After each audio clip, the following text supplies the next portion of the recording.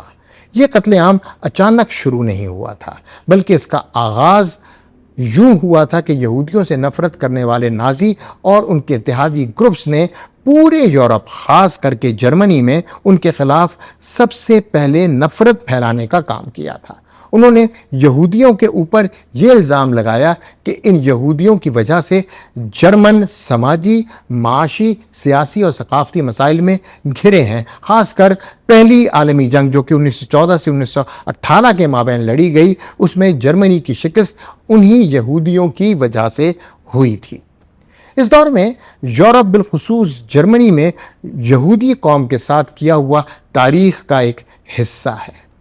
مفتی صاحب آگے جرمنی اور ہندوستان کے حالات کا موازنہ کچھ اس طرح کرتے ہیں۔ اللہ خیر فرمائے، لیکن ہمارے اس اندیشے کو اب روز بروز تقویت ملتی جا رہی ہے کہ کہیں یہودیوں کے قتل عام کی تاریخ ہندوستان تو نہیں دہرائے گا۔ ہم دیکھ رہے ہیں کہ آج مسلمانان ہند کے ساتھ ایک نفرتی ٹولہ اس طرح کی کارروائیاں کر رہا ہے جو 1933 تا 1945 کے مابین کبھی جرمنی اور دیگر یورپین ممالک میں وہاں کے یہودیوں کے ساتھ ہوئی تھیں۔ کوئی بھی باہری مسلمان کام کرتا ہے ترنت ان کو اپنے دکانوں سے نکال دے، صرف 2 دن کا سمے۔ اگر اس کے بعد کسی دکاندار نے کسی مسلمان کو اپنے ایک اچھے ہندوستانی مسلمان ہونے کے ناطے آگے مفتی محمد سلیم بریلوی صاحب مسلمانوں کے لیے ان نامساعد حالات کے باوجود مسلم قوم کی ذمہ داریوں پر روشنی ڈال رہے ہیں۔ میں ان کی دی ہوئی تجاویز کو پوائنٹ وائز آپ کے سامنے رکھتا ہوں۔ ایسے حالات میں ہندوستان کے وفادار شہری ہونے کی حیثیت سے ہر خاص و عام ہندوستانی مسلمان کی یہ ذمہ داری ہے کہ ملک میں پھیلتی ہوئی نفرت کے خاتمے کے لیے سنجیدگی اور اخلاص کے ساتھ مؤثر اقدامات کرے۔ اپنے اپنے خطے، اپنے اپنے علاقوں میں غیر مسلم سنجیدہ افراد کو اپنے قریب کرنے کی اس وقت سخت ضرورت ہے۔ شرعی، مذہبی اور مسلکی دائرے میں رہ کر اپنے اخلاق اور کردار میں اپنی اسلامی تعلیمات کے ذریعے یہاں کے غیر مسلم شہریوں کو اسلام اور مسلمانوں سے مطمئن کرنے کی شدید ضرورت ہے۔ ان کے دلوں میں اسلام اور مسلمانوں سے متعلق جو خدشات، شبہات ہیں، انہیں دور کرنا وقت کا اہم مطالبہ ہے۔ ایسے کام کرنے کی ضرورت ہے جس سے ان کی دلی نفرت کم کی جا سکے۔ اس سلسلے میں ملک کی خانقاہوں اور مذہبی شخصیات کو سرگرم عمل ہونا پڑے گا۔ ملک و ملت کی حفاظت اور رہنمائی کا فریضہ من جانب اللہ جن علماء اور مشائخ اور جن قائدین کے کندھوں پر رکھا گیا ہے، انہیں سنجیدگی کے ساتھ اس طرف متوجہ ہونا پڑے گا۔ مدیر اعلیٰ کی طرف سے پیغام اور مدیر اعزازی کی طرف سے اداریہ کو پڑھ کر مجھے اس بات کا مکمل یقین ہو گیا ہے کہ ماہنامہ اعلیٰ حضرت امام اہل سنت کے نقش قدم پر بالکل اسی طرح رواں دواں ہے جیسا کہ اعلیٰ حضرت امام احمد رضا خان خود تھے۔ مسلم قوم کی حفاظت اور ان کو درپیش خطرات جس طرح اس پیغام اور اداریے میں دیے گئے ہیں، یہ نہ صرف خانوادہ اعلیٰ حضرت کی جمع مردی کا ثبوت ہے بلکہ ان کی اعلیٰ سیاسی دور اندیشی کا بھی مظہر ہے۔ اعلیٰ حضرت کے دنیا سے پردہ فرمانے کے بعد 1 صدی بعد بھی اولاد امام اعلیٰ حضرت مسلمانان ہند کے دفاع کا فریضہ بہترین طریقے سے ادا کر رہی ہے۔ انسنی باتیں جفاک رضا خان۔ رحمت پہ لاکھوں سلام۔